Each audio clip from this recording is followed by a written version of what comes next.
RPS 08/A sector 24 में निकलने वाली रेजिडेंशियल प्लॉट स्कीम में आप सभी ने फॉर्म भर दिए, सभी ने पेमेंट भी कर दी है।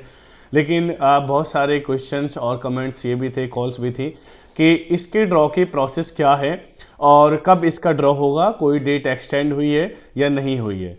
तो दोस्तों आपको बताएं कि RPS जो 08/A थी, उसकी डेट में, उसकी तिथि जो ड्रॉ डेट है उसमें कोई भी उसको एक्सटेंड नहीं किया गया है, ना ही उसे आगे बढ़ाया गया है। उसकी डेट वही 27 दिसंबर को, 27/12/2024 को इसका ड्रॉ होगा।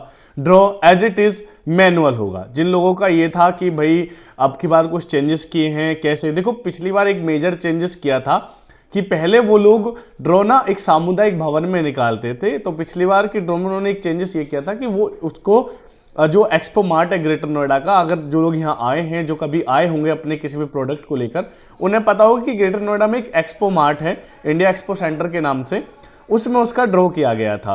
तो साथियों इस बार जो ड्रॉ का प्रोसेस होगा वो तो मैनुअल होगा। मतलब ऐसे ही जैसे पिछली बार जिन लोगों ने देखा है कि पर्चियां डाली गई थी एक बॉक्स में, उसमें एक छोटा सा बच्चा, कोई भी स्कूल का बच्चा या बच्ची थी, वो अपना हाथ डालते थे और पर्ची निकालते थे।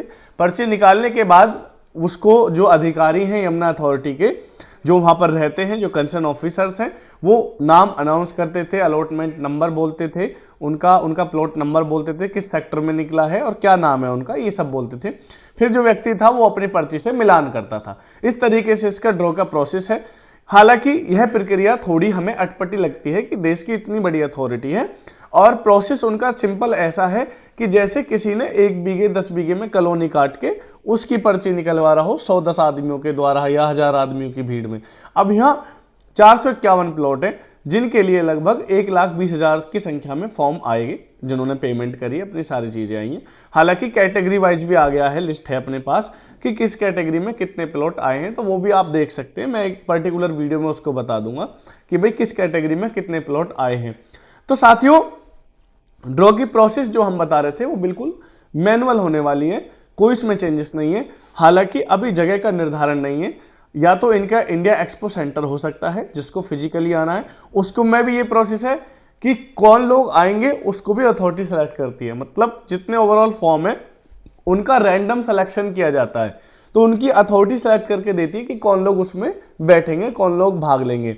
बहुत लोग ये कंफ्यूज थे पिछली बार कि सर हमारा तो नंबर ही नहीं आया, ये जो PDF निकाली है वो उसके नंबर आने नहीं आने से कोई मतलब नहीं है। अब की बार भी अथॉरिटी हो सकता है अगर रैंडम सेलेक्ट करेगी तो एक PDF जारी करेगी, तो उस PDF से कोई भी व्यक्ति ये ना आशय निकाले कि भाई हमारा फॉर्म ही एक्सेप्ट नहीं हुआ है।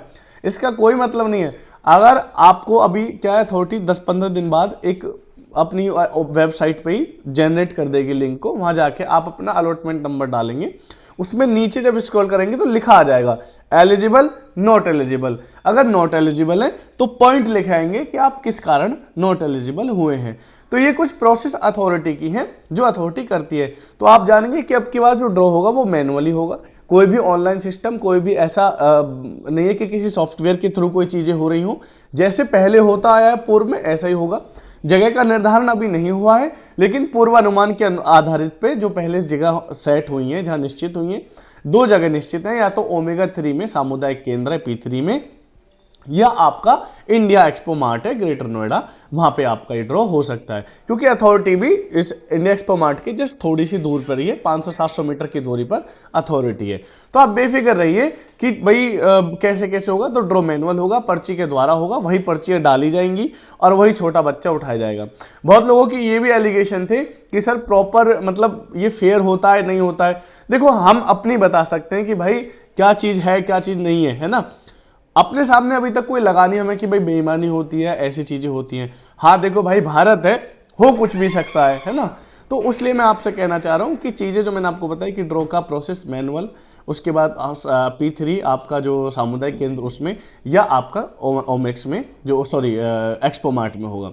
बाकी आपकी कोई भी क्वेरी है, अगर आपकी पेमेंट फंस रही है, बहुत लोगों के ये भी फोन थे कि हमारी आज हमने पेमेंट की 7 तारीख इसका लास्ट डेट था चालान वाला, जिन्होंने चालान जनरेट कर लिया था तो उस पर 7 दिसंबर लिखा रहा था। अगर आपकी पेमेंट फंस रही है, 48 घंटे से ज़्यादा हो गए हैं, तो मेरा आपसे नम्र निवेदन है कि आप किसी भी कॉल फोन के चक्कर में ना पड़े, आप सीधा अथॉरिटी जाएं, वहाँ अपना एप्लीकेशन फॉर्म लेके जाएं, उन्हें बताएं, और जो आपने ट्रांजेक्शन किए उस ट्रांजेक्शन नंबर को, यूटीआर नंबर हो या कोई भी हो, वो लेके वहाँ जाएं, उन्हें बताएं कि हमने इस मोड से पेमेंट की है, इतने टाइम हमको हो गया, तो आप कंफर्मेशन कीजिए कि आप तक पेमेंट पहुंची है नहीं है, क्योंकि साइट पर भी कोई भी अपडेशन नहीं है। तो कुछ ड्रॉबैक्स अथॉरिटी के रहते ही हैं जिससे कि आदमी हमेशा कंफ्यूज रहता है। आपकी कोई भी क्वेरी है, कोई भी क्वेश्चन है, आप इसके अलावा कोई इन्वेस्टमेंट चाहते हैं कम बजट में, अधिक बजट में, मतलब छोटा मोटा जितना भी, मैं कह रहा हूं अगर आप मिनिमम यमुना में निवेश करेंगे तो मिनिमम बजट 35-40 लाख रुपए का लेके चलें। उस चीज में आपको रजिस्ट्री वाली चीज हम आपको दिला देंगे, जिसकी रजिस्ट्री दाखिल खारिज आपके नाम होगा। तो स्टार्टिंग इतने से है, मैक्सिमम तो आप जितना आपका बजट है वहां लगा सकते हैं, क्योंकि यमुना में मैक्सिमम रिहाइश एरिया भी 1000 मीटर का है, और अगर आप औद्योगिक क्षेत्र में जाते हैं तो वहां 10-10 हजार 50-50 हजार मीटर के क्षेत्रफल के आपको चीजें मिल जाएंगी। तो ये सारे सेगमेंट है, आप हमारे नंबर पे कॉल करके हमसे जुड़ सकते हैं, इन्वेस्टमेंट कर सकते हैं। आपके यहाँ प्लॉट है, आप रजिस्ट्री कराना चाहते हैं, आप कंस्ट्रक्शन कराना चाहते हैं, तो भी आप हमारे इसी नंबर पे मिलके कॉल करके हमसे मिल सकते हैं। वीडियो देखने के लिए आप सभी साथियों का बहुत बहुत धन्यवाद। जय हिंद, जय भारत।